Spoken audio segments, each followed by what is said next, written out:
por Islandia. Bueno, O es muy frío y muy lejano. no, es lindísimo. No, sí, es muy fría. Yo sé que es muy cálido. Desde el punto de vista simbólico es muy cálido, ¿verdad? Sí, pero sí, el lugar es terrible, frío, sí. Pero me refiero, María, al vínculo con Islandia, con la lengua de los islandeses, que es una lengua que ha permanecido prácticamente incambiada a lo largo de los siglos, un poco por esa condición insular. Claro, y además es muy interesante porque ellos tienen, bueno, el arribo, digamos, a Islandia es porque con Borges comenzamos a estudiar el anglosajón. Y después él dijo que teníamos que continuar con el islandés porque el islandés era es como el latín para las lenguas romances. Entonces continuamos con el islandés. Y digamos, en Islandia tienen un enorme cuidado de su lengua, a tal extremo que, por ejemplo, todo lo que es moderno, como máquinas, aparatos, todo eso que no existía en el momento de la creación de esa lengua o del inicio de esa lengua, ellos tratan de buscar las palabras antiguas, uniéndolas, que combinen y que describan lo que es la moderna técnica, por ejemplo. Es decir, que para ellos la lengua es algo fundamental. Y además, por ejemplo, ellos pueden leer las sagas sin necesidad de glosarios, porque han conservado, digamos, el cuidado de esa lengua y la actualidad de esa lengua a través de los siglos, ¿no? Entonces, esto fascinaba mucho a Borges, que era un amante de las lenguas y del estudio de las lenguas. Antes de partir empezamos a estudiar árabe con un profesor egipcio de Alejandría que daba clases en Ginebra. Y bueno, fue muy, muy interesante todo ese aprendizaje. Yo había aprendido bastante, podía tomar dictado en árabe. Y bueno, era realmente fascinante porque Borges podía hacerle todas las preguntas que él quería sobre las mil y una noches, sobre todos los temas así árabes que a él le interesaban. ¿Cuál es la relación de Borges con las lenguas? Todos sabemos, importante que la gente conozca, que Borges tuvo una relación muy especial con el inglés, que después se traduce a su literatura. Sí, ¿no? No es meramente una lengua de la infancia que él encontró en la biblioteca del padre. No se trata de un mero vehículo de contenido, sino que hay una verdadera apropiación de la lengua que después se transmuta en características y marcas de estilo de la literatura borgiana. Claro, bueno, lo que pasa es que la abuela de Borges era Fanny Haslam, era inglesa y de Northumbria. Entonces él me contaba que cuando era muy pequeño él hablaba con su abuela inglesa de una manera y con el resto de su familia de otra, y que él no sabía que eso eran dos lenguas. Cuando creció se dio cuenta que eran dos lenguas, el inglés y el español. Y casi toda la biblioteca que está ahora en la fundación, los libros, digamos que un 80% es de libros escritos en inglés que él heredó de su padre, que su padre heredó de su abuela. Y digamos que su abuela tuvo una importancia fundamental en la vida de Borges, él la adoraba. Recitaba la Biblia de memoria. Y recitaba la Biblia de memoria, sabía versículos y versículos de la Biblia de memoria. Y esa influencia es muy interesante porque también se ve a través de la obra de Borges. En la obra de Borges es muy importante, digamos, las veces que él cita, por ejemplo, la Biblia o partes de la Biblia, bueno, el Evangelio según Marcos, es decir, es Cristo en la cruz, es decir, toda esa parte, digamos, que evidentemente viene de la Biblia, es a través del conocimiento que su abuela tenía de la Biblia, porque en esa época él me decía que para los católicos estaba prohibido la lectura de la Biblia por temor a la mala interpretación. En cambio, para los, digamos, sajones, la lectura de la Biblia era obligatoria, y todavía hoy en las mesas de noche de los hoteles en Estados Unidos y en Inglaterra hay una Biblia. Es decir, entonces por ese lado a él le viene toda ese interés, y que se pone de manifiesto también a través de su obra. Exactamente, ya que estamos hablando de la Biblia, hay un tema que es relativamente recurrente en la obra de Borges, sabiendo que Borges era agnóstico, ¿qué concepción, María, usted ve de Dios en Borges? Porque aparece permanentemente la presencia de Dios, pero parece ser una abstracción que no necesariamente coincide con ninguna de las religiones monoteístas o de las otras, ¿sí? Es una presencia que llama la atención. Por ejemplo, en el Golem está, pero muy claramente patentizado allí, pero también en otras. Sí, sí. Es decir, hay una especie de apropiación de la idea de Dios, pero es una idea de Dios más bien filosófica. Eso es lo que yo presiento. Sí, sí, claro. Bueno, además, digamos, justamente como yo tuve una entrevista a través de un foro ecuménico con el Papa. Y entonces, antes de recibirnos el Papa, tuvimos una entrevista con Ravasi, el cardenal Ravasi, que es como, digamos, su parte intelectual, ¿no es cierto? Y ahí entonces cada una de las personas de ese foro ecuménico hacía su, digamos, acto de fe. Y cuando me tocó el turno, yo no puedo mentir, entonces yo dije que tanto Borges como yo éramos agnósticos, aunque éramos católicos, ya que según la religión habíamos sido bautizados, el bautismo es algo que ya no se quita. Entonces Ravasi me preguntó qué entendía yo por agnosticismo. Y entonces, en realidad, lo que le expliqué o lo que le dije que yo pensaba es que, digamos, el que cree, con las dudas que la fe conlleva, dice Dios existe, pero está encerrado en un círculo, Dios existe.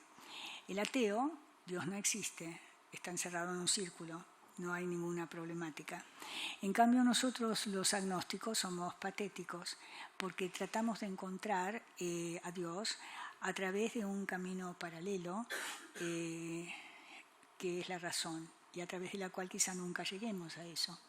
Entonces me acuerdo que con Borges jugábamos a que nosotros veníamos de reencarnaciones anteriores y que creíamos en la reencarnación. Entonces me decía que prometiéramos que nos íbamos a reencontrar. Y bueno, lo interesante de esto es que, digamos, si esa reencarnación existe, cuando yo decía, bueno, si nosotros somos agnósticos no creemos en eso. Y además trazamos un camino paralelo. Entonces él me decía, pero entonces quiere decir que nunca vamos a reencontrarnos y que qué va a pasar. Y yo me reía, pero todo era una cosa como un juego, ¿no? Entonces yo le decía, no nos preocupemos, porque dicen que en el infinito las paralelas se unen. Entonces en el infinito nos uniremos de nuevo y nos uniremos a esa energía, Dios, fuerza primera, como queramos llamarlo. Ah, tiene razón, me decía, y así terminábamos esa disquisición sobre el agnosticismo y la fe y todo eso. Bueno, ya que nos pusimos un poco místicos, no puedo evitar recordar, a ver que me traen un papelito acá, a ver si sí, que le demos la palabra a la gente. Ah, claro. Una pregunta más, porque me parece muy interesante, conectando con la temática mística, no puedo dejar de pensar en el Aleph. El Aleph es un... ¿Por dónde empiezo? ¿Y por dónde termino? El Aleph es un cuento de Borges, pero también es un libro, también es un punto, también es una letra, también es el todo, el universo. Yo le quiero preguntar una cosa, vamos a pasar de lo místico, personalmente, y no soy muy original en esa interpretación, se ha visto en el Aleph unas reverberaciones o resonancias místicas. Obviamente bajo un planteo literario absolutamente fantástico. Pero hay quienes van más allá con lecturas más audaces, más caprichosas tal vez, que han llegado a ver en la presencia del Aleph, para los que no conocen el cuento, la duda es que haya gente joven que no ha leído a Borges, el Aleph es un punto, una pequeña esfera, mejor dicho, en donde Borges, acostado en un sótano, sumido en la oscuridad, de pronto ve absolutamente todo lo que hay en el universo, pero lo ve solapado, ve todo eso agolpado en ese punto o en esa pequeña esfera, y lo extraordinario de la experiencia es que él puede inteligir, puede realmente, con su entendimiento humano, hacerse cargo de lo que ningún humano en otras circunstancias podría hacerse cargo. Es decir, tenemos que dispensarle atención a una cosa y necesariamente para eso hay que restarle atención a otra. Pero lo fantástico es que ahí está todo y todo se puede contemplar simultáneamente. Después dice eso maravilloso: lo que vi fue simultáneo, lo que diré sucesivo porque el lenguaje lo es. Eso es formidable, ¿no? El lenguaje es la sucesividad. Los símbolos vienen unos a continuación de otros. Es un fenómeno humano que se desarrolla en el tiempo. Ahora, en ese Aleph vemos resonancias místicas. Incluso he comprobado recientemente, no lo sabía, que Miguel Ángel, cuando pinta la creación, también lo hace acostado sobre unos andamios que él había diseñado, ¿no? A escasa distancia de la bóveda de la Capilla Sistina, ¿no? Me llevó a pensar en el Aleph, ¿no? Y en una conexión, porque es la creación, lo que está pintando en definitiva es el universo en potencia, ¿no? Claro. Desde una perspectiva evidentemente religiosa. Se ha dicho, y acaba mi pregunta, desde mi punto de vista, y estoy condicionando su respuesta quizá, espero que no, que es una anticipación de Internet. ¿Qué opina usted de eso, no? Sí, puede ser. Ahora, lo divertido es que Borges me contaba que el cuento en realidad le fue inspirado mirando un caleidoscopio que tenía Stella Canto.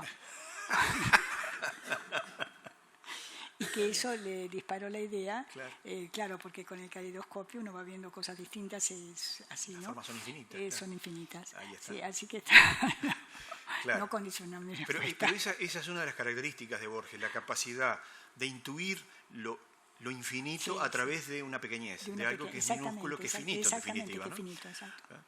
Eso me parece muy interesante. Bueno, le damos la palabra a la gente. Público. Le damos la palabra a la gente porque...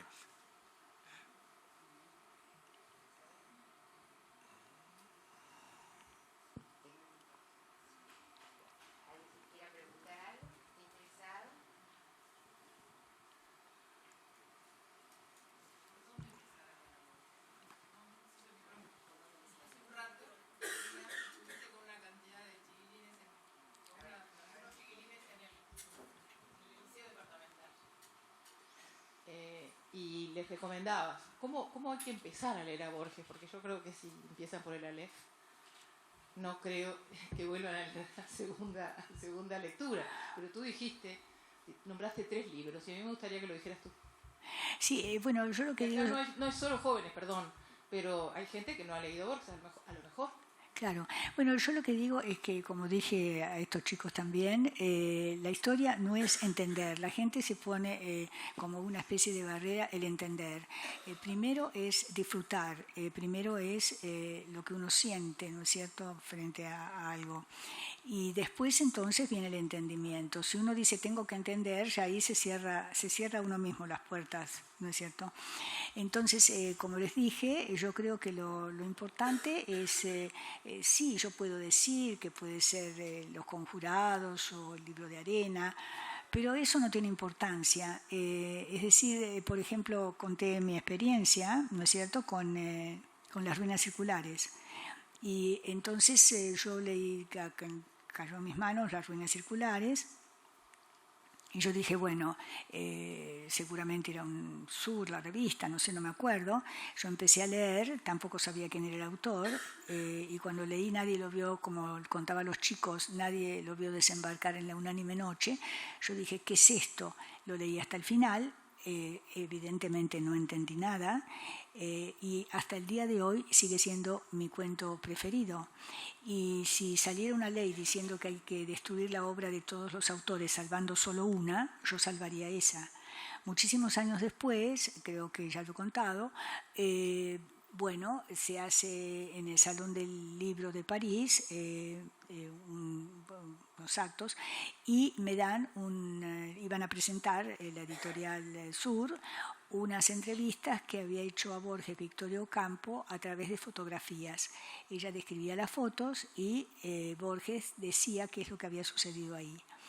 Entonces de pronto llegó, tenía que hacer el prólogo, lo leí atentamente, a una de las fotos en la que ella le dice: acá hay una casa que tiene el jardín a la izquierda, la escalera a la derecha.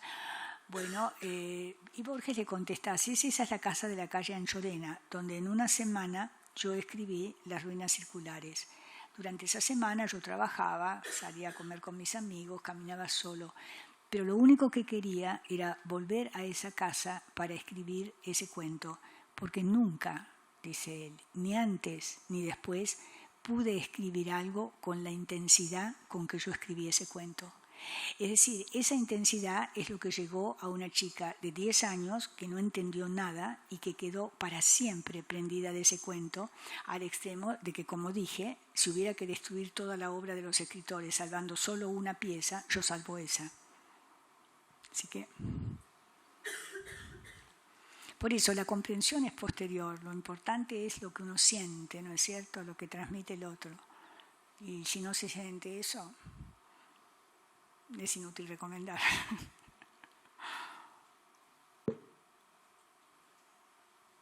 ¿Qué le provoca el hecho de que Borges nunca haya recibido el premio Nobel, justamente que ahora se ha discutido ese tema con lo de Bob Dylan? ¿A usted qué le provoca?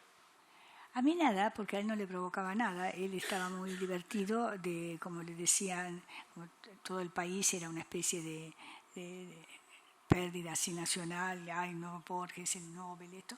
Y él decía que él no quería ser un número en una lista, que él prefería ser, digamos, así como, digamos, la tradición escandinava, ¿no es cierto? El hombre a quien nunca le habían dado el Nobel. Si se lo daban, era un número más en una lista.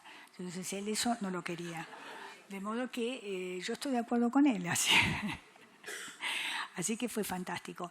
Y me acuerdo una vez que sonó el teléfono, estaba cerca el premio Nobel y él había sido invitado, y aquí la maldad de algunos periodistas, ¿no? No todos, pero algunos, la mayoría, que lo habían invitado de la Universidad Católica de Chile para darle el doctorado honoris causa. Y estaba Pinochet en el gobierno. Entonces, digamos que él había aceptado la condecoración, el doctorado honoris causa, perdón, del gobierno de la Universidad Católica de Chile. Entonces, suena el teléfono, estaba cerca del premio Nobel, yo le digo, llaman de Suecia, entonces me dice, bueno, no nos hagamos ilusiones. Entonces yo me iba a retirar, siempre dejaba que él hablara solo, porque es natural, y me retiene. Y entonces él en silencio escucha y contesta lo siguiente: le agradezco mucho, señor, lo que usted acaba de decirme, pero hay dos cosas que un hombre no puede permitir: sobornar o dejarse sobornar. Muchas gracias, y colgó. Yo deduje lo que el hombre le había dicho. Entonces, que era una cosa muy perversa, porque digamos que es protocolo. Cuando un escritor, supongo que un científico o un artista plástico recibe una doctorado honoris causa, es protocolo que esté el que vaya a saludarlo el presidente. En el caso de Francia fue Mitterrand, en el caso con el del doctorado en Cambridge fue el marido de la reina de Inglaterra, que bajó en un avión para almorzar con él. Entonces, pero todos decían que había ido a ver a Pinochet. Él no fue a ver a Pinochet. Pinochet estuvo porque eso era parte de un protocolo, nada más. Pero bueno, eso está bien. Entonces, cuando yo le digo, no quiere pensarlo. Entonces me dice, porque lo perdía para siempre, ¿no? Entonces me dice, ¿usted haría eso? Yo digo, usted sabe que no. Entonces me abrazó y me dijo, está bien, María, sigamos leyendo, ya está. No. Así que como pensábamos igual, nunca había discusiones en esos sentidos.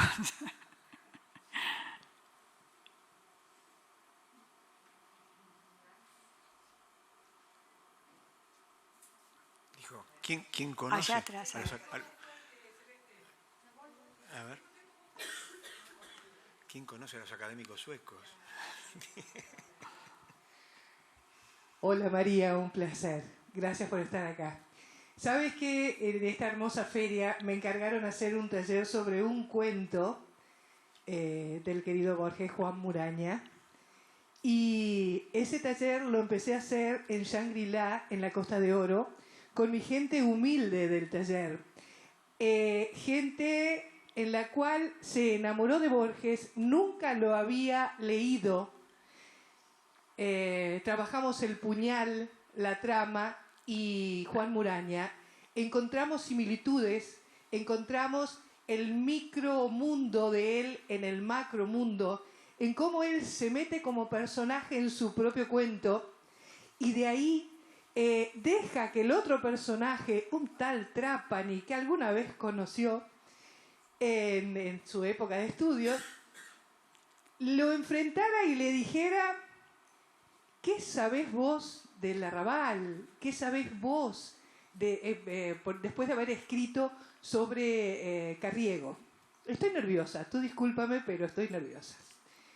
Y la gente de este taller, que somos del gente común, se sintió fascinada como un hombre tan culto, una persona tan grande que nos daba tanto, se pudiera sentar en el asiento de un tren o de un tranvía a conversar y a escuchar una historia. Él dejaba que la historia le llegara a él, una historia común, una historia repetida. No es difícil, Borges. Hay que abrir el corazón y sentirlo y empezar a desmenuzarlo, y te llega de una manera que vos decís: no puede ser que alguien escriba tan bien, pero que te entienda y que lo entiendas y que te llegue. Ese es el sentimiento de todo el taller que realizamos. Y sinceramente, a través, yo creo que él lo había dicho en alguna vez, que de repente un hombre se conoce a través de una de sus obras, y es fantástico haberlo conocido a través, en este caso, de estos 3 cuentos sencillos, para luego llegar a más. Eso nos despertó seguir metiéndonos en el micro y el macro mundo de Borges. Bueno, muchas gracias. ¿Alguna pregunta? Por allá. Aquí. Hola María. Hola. Bueno, bienvenida al Uruguay, a San José.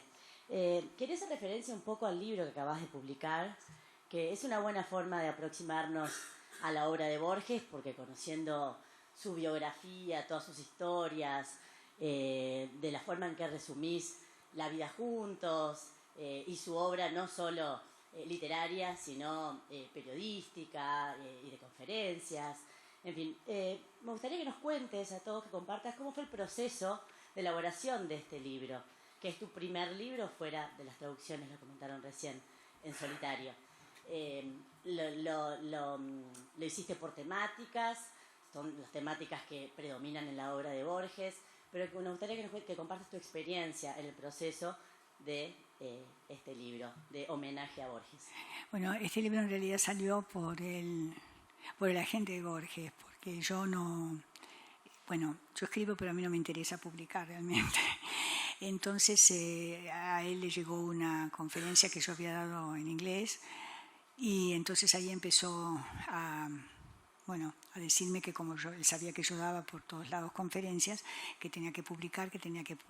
Y llegó un momento en el que o me peleaba que no puedo, o que además lo aprecio muchísimo, realmente un agente extraordinario, así que no tenía ningún interés ni por mi parte afectiva hacia él, ni por la parte como él se ocupa de la obra de Borges, de enojarme con él, o tenía que publicar. Entonces, llegado a ese punto, le dije, bueno, está bien, entonces hagamos una selección de 15, 20 conferencias y le ponemos homenaje a Borges. No, me dice otro título. No.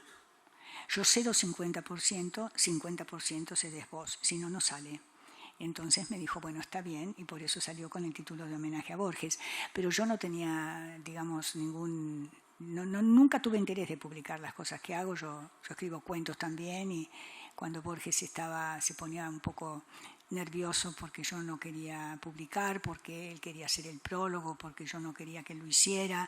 Entonces publicaba cada tanto en una revista, en un diario, y fue muy divertido esto porque tengo la anécdota de cómo un cuento que yo había escrito por casualidad salvó al argentinosaurio. Entonces, yo había escrito un cuento que se llamaba El dinosaurio y bueno, ese cuento había quedado ahí. Entonces de pronto, no sé si ustedes se acuerdan cuando iban a confiscar la fragata Libertad, o la confiscaron, no sé. Estaba en viaje para Alemania, el argentinosaurio, y ese año la Argentina era el país invitado a la Feria de Frankfurt. Al año siguiente fue Islandia. Entonces me llaman a mí y me dicen, María, tenemos un problema. Claro, porque habían mandado como íconos, no habían mandado a Frankfurt ningún escritor. Entonces le dijeron en Frankfurt que respetaban los íconos, pero que necesitaban escritores. Entonces agregaron a Borges y a Cortázar. Entonces me llaman y me dicen si puedo llevar algo de Borges. Les dije sí. Si puedo dar una conferencia sobre Borges. Les dije que sí. Y me dice que la tercera era que ellos tenían un problema con el argentinosaurio. No, le digo, yo no soy paleontóloga, yo ahí no puedo ayudar. Pero, lógicamente. Entonces me dijeron sí, justamente, porque escribiste. Yo me iba al día siguiente a Estados Unidos. Entonces me dice, sí, justamente porque escribiste un cuento, El dinosaurio. No, le digo, yo no sé dónde está, yo viajo mañana. No, dice, hay un muchacho acá que lo tiene, lo guardó, lo leyó y le gustó mucho, lo guardó, y él nos sugiere que lo que vos tendrías que hacer es una carta a Frankfurt diciendo que autorizás la traducción para leerlo en la feria de Frankfurt en traducción simultánea. No hay problema, eso lo hago. Y después cuando terminé, que era una maravilla, un monstruo como de 3 cuadras de largo, una cosa, todo con luces violetas, iluminado, la gente sentada en almohadones negros en el suelo, una cosa así dramáticamente espectacular. Termina eso, se hace la comida, como siempre. Y el señor que se sienta a mi lado me dice, bueno, salvaste al argentinosaurio. Le digo, ¿pero qué es lo que pasa? Ahí toda mi discreción terminó y le digo, ¿qué es lo que pasa con el argentinosaurio? Y entonces me contó que iba a ser confiscado porque no habíamos pagado a Alemania. Una deuda que teníamos. Entonces le decían que retirara cajas, que hiciera algo, y él dijo, no, yo no voy a hacer eso. Primero se necesitan grúas para levantar esas cajas, no son huesos de pajarito. Entonces lo único que puedo hacer es hablar con el juez y ver de qué manera se puede arreglar. Y el juez le dijo, bueno, la única forma es si ustedes unen esto a un auto cultural muy importante, y entonces eso yo puedo trasladar, digamos, la fecha para confiscarlo, y ustedes mientras tanto pueden juntar el dinero. Y entonces ese muchacho, cuando eso se comentó, dijo, ya está, yo tengo el cuento de María. Entonces ahí mi humilde dinosaurio salvó al argentinosaurio. Eso me divierte muchísimo esa idea, ¿no? Es lindísima, una cosa que había escrito muchísimos años antes que sirva para salvar al argentinosaurio, me encanta. Resucitó, como los dinosaurios que están resucitando ahora. Exacto, sí. Historia circular. Exacto, lindísima.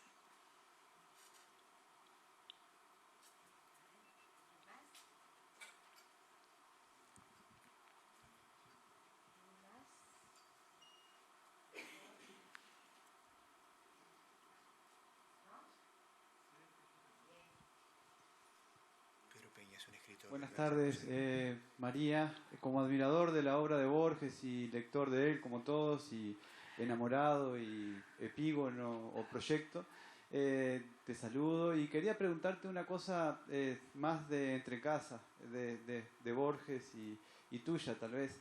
Me gustaría saber cómo fueron sus últimas lecturas, sus últimos días, por el cariño especial que siento y por haber tenido a alguien que estuvo con él, que lo tocó, que convivió con él, ¿no? Entonces eso, esa parte más humana que yo no paro de imaginarme como lector de Borges y que a la vez me conmueve, ¿no? Muchas gracias por preguntarlo.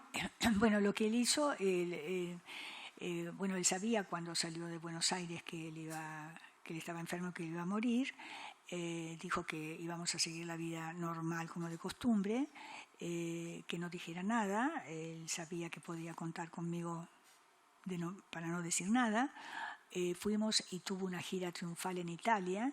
Cuando terminó la gira me dijo que íbamos a Ginebra Y yo pensé que era para despedirse y me pareció lógico y fuimos a Ginebra. Y cuando llegamos me dijo que no volvíamos.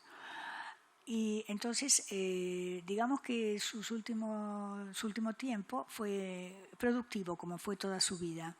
Él estaba haciendo la traducción al francés de su obra y el prólogo para la Pléiade quedó inconcluso, tiene puntos suspensivos porque murió antes de terminarlo, o sea que estuvo lúcido y bien hasta el día de su muerte. Y después, claro, él tenía ese amor que le había quedado por Ginebra, sobre todo por ese respeto, ¿no?, que existe en Suiza, por la intimidad y por la gente, ¿no?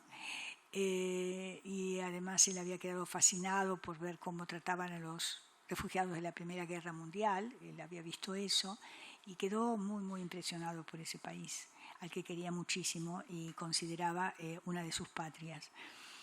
Entonces fue una cosa muy, muy emocionante porque él trabajaba todos los días y después conseguimos un profesor egipcio de Alejandría que daba clases en Suiza para que nos diera clases de árabe. Nosotros siempre estudiábamos algo, ¿no? Eso era lindísimo. Entonces, bueno, este profesor había leído yo en un anuncio que daba clases de árabe. Él quería aprender japonés, pero japonés había un instituto que estaba cerca, pero el profesor no podía dar clases particulares.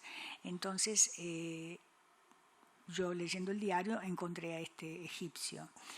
Y claro, yo no me di cuenta que era muy tarde, como las 10 de la noche, que es como las 4 de la mañana acá. Entonces llamo por teléfono y atiende una voz desconfiada que empieza a preguntarme por qué quiero estudiar árabe.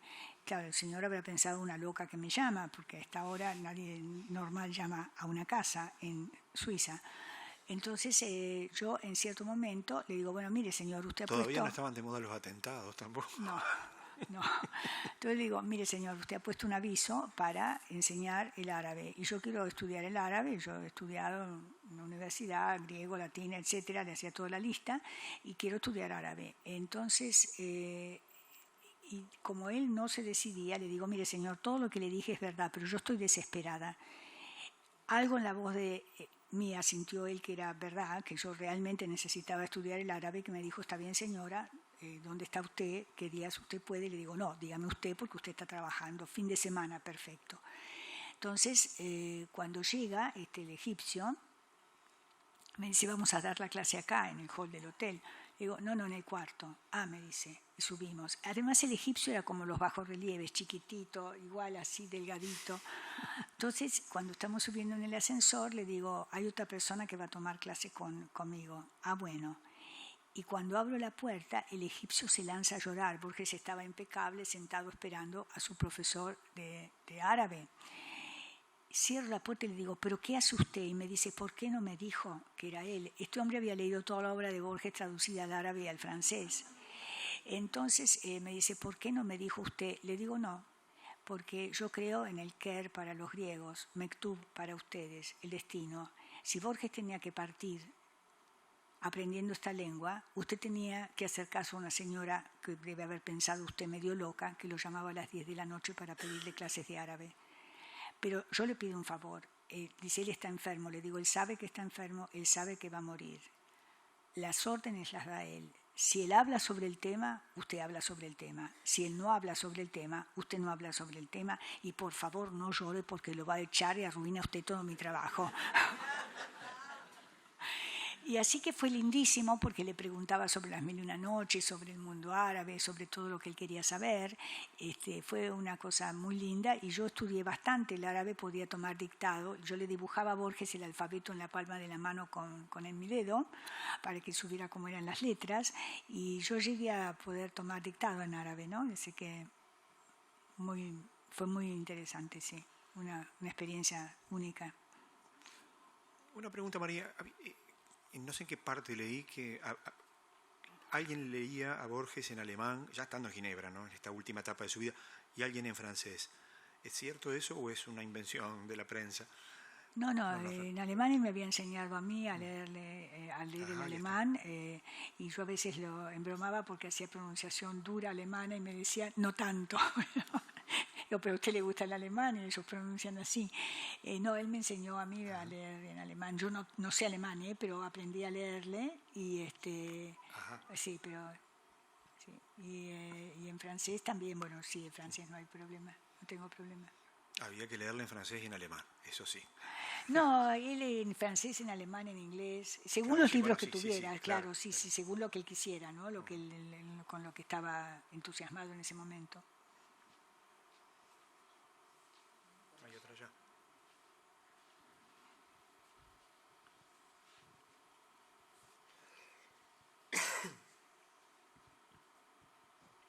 ¿Qué tal, María? Mucho gusto. Mi nombre es Marcelo. Es un placer conocerte.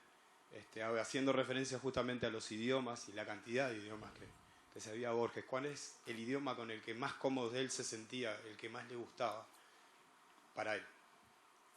¿Cuál de todos estos idiomas? Bueno, el inglés y el español, claro. Lógico. Con eso de forma literal, ¿no? Sí, sí. Bien. Y el bronce de Francisco de Quevedo.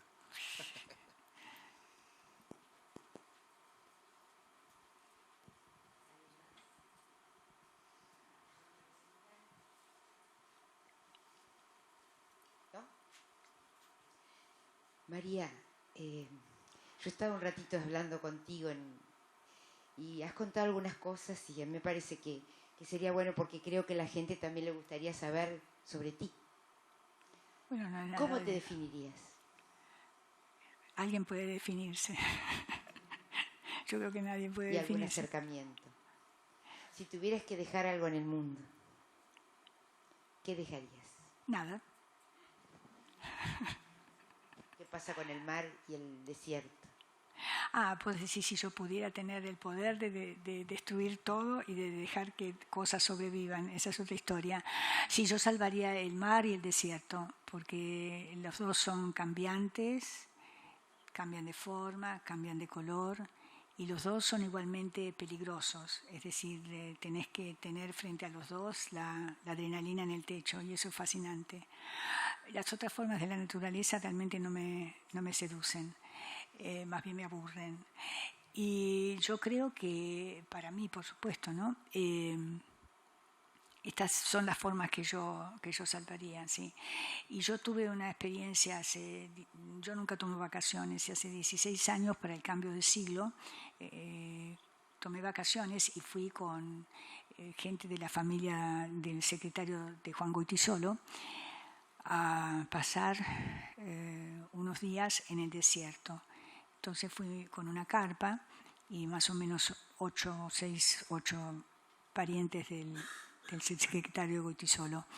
Entonces, bueno, preparaban mi carpa y yo no veía que preparaban la de ellos. Entonces yo decía, yo no voy a dormir con 6 hombres. Igual uno tiene que dormir vestido en el desierto porque la temperatura baja a 50 grados, ¿no? Es terrible. Entonces salgo y delicadamente digo, ¿ustedes no arman su carpa? Me dicen, no, madame, dice, nosotros tenemos digamos, las alfombras y las bolsas de dormir, vamos a dormir alrededor de su carpa. Ahora, eso sí, por favor, le pedimos que si usted quiere ir al baño a la noche, que está bajo las estrellas, es decir, eran las dunas, por supuesto, nos avise, porque usted puede estar medio dormida y perderse aquí, señora, es morir y después el señor Juan nos mata. Entonces le pedimos, por favor, que nos despierte si estamos dormidos, pero siempre va a haber alguien despierto cuidando esto. Y así estuve casi 10 días, estaba totalmente loca yo. Pero fue una cosa maravillosa, porque todos sabemos intelectualmente que no somos nada, ¿no? El que se cree algo está loco, o sea, no somos nada. Eso intelectualmente, todos lo sabemos. Pero allí yo pude experimentar algo que fue maravilloso y terrible a la vez, porque fue de una manera no intelectual que sentí de otra forma que no somos nada. Y eso cambia totalmente la vida, ¿no? Y la cambia para mejor, digo, para una cosa más positiva. Porque saberlo intelectualmente es muy distinto a sentirlo de esa manera en un lugar así, ¿no? Así que eso es la experiencia positiva del desierto y de mi locura.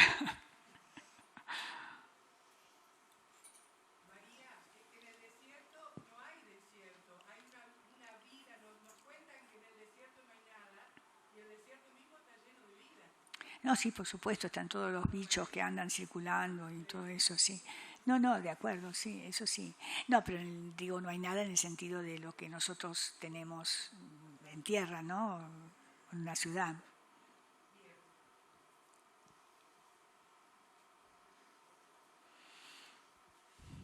María, yo de nuevo. ¿Cómo ha sido tu vida después de lo que sucedió, de lo que contaste a Pedro y a todos nosotros? Estos 30 años que has vivido, ¿cuál ha sido tu misión? ¿Cuál ha sido tu trabajo? Luego en estos 30 últimos años. Bueno, yo no sé, digamos, yo puedo decir lo que me dicen y digamos que la obra de Borges estaba ya instalada en el punto máximo en vida de él, ¿no es cierto? Eso es indiscutible. Lo que me dijo la gente, digamos, que ve mi trabajo, es que el hecho de que la gente sienta que Borges está vivo es mi trabajo, es mi obra.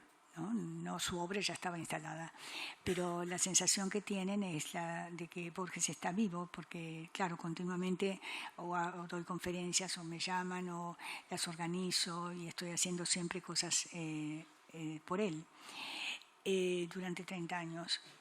Lo interesante es ver cómo que cuando me dijeron eso empecé a razonar, y es verdad, hay otros autores que han sido tan importantes como Borges, en la Argentina, por supuesto, y en el mundo también, pero me refiero a la Argentina. Y sin embargo, lógicamente, esos autores que tienen una fama muy bien ganada, y está su obra para demostrarlo, nadie se acuerda de ellos. Y tenían tanta fama, digamos, como Borges en vida de ellos, ¿no? Y en vida de Borges. Y justamente es porque, bueno, o no tienen familia o la familia no se ocupa de la permanente difusión y recordar a esa persona, ¿no? Así que, bueno, si eso es así, me alegro mucho de dedicar mi vida a la persona que es mi amor, ¿no?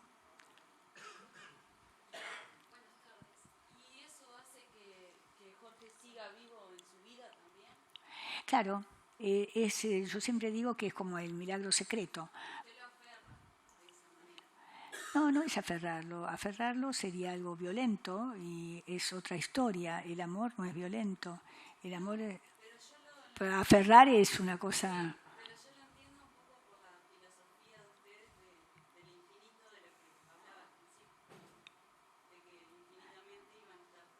Ah, claro, sí, es eso, por eso, es una cosa que es, yo creo que es natural en la gente, en fin, yo no lo sé, pero quiero decir, yo lo vivo de esa manera, ¿no? Es decir, para mí ya sé que partió, pero de alguna manera está dentro de mí, entonces es como que no partió. Y fue un regalo maravilloso antes de irme de Sevilla, porque me llamó una amiga que está en Madrid y me dijo que una muchacha que perdió a su marido en un accidente de moto, que tiene 2 niños pequeños, le pidió que me dijera que algo que yo le había dicho a ella en una entrevista que me había hecho hace un tiempo, le había servido para, digamos, para este momento tan difícil de su vida. Y parece que ella me había preguntado cómo era la vida sin Borges. Y yo parece que le contesté, según me dijo esta amiga, porque yo no lo recuerdo, no lo recordaba, parece que yo le contesté, ¿qué vida sin Borges? Y que eso a ella la ayuda, ¿no es cierto?, como un mantra para poder sobrellevar el haber perdido un marido con 2 niños de 2 y 5 años, ¿no? Así que fue un regalo que me hizo, creo que se llama Villalba o algo así, ella, que me había hecho una entrevista hace un tiempo en Madrid.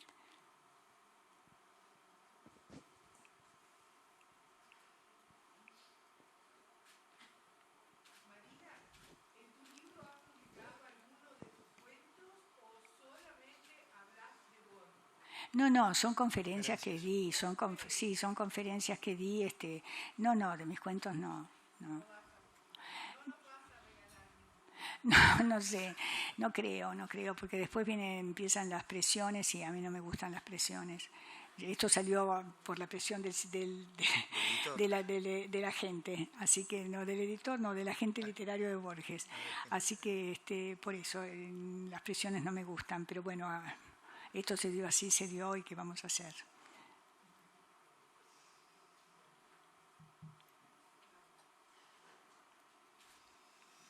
Bueno, bien, me está dando la indicación Celeste de que ya podemos marcharnos. Podemos marcharnos. Obviamente, muchísimas gracias por estar acá. Gracias a todos los maragatos sí, que nos han acompañado hoy en esta charla estupenda que tuvimos con María, también con Borges. Así que, bienvenida también. Muchas gracias. Una vez más. Muchísimas gracias a todos.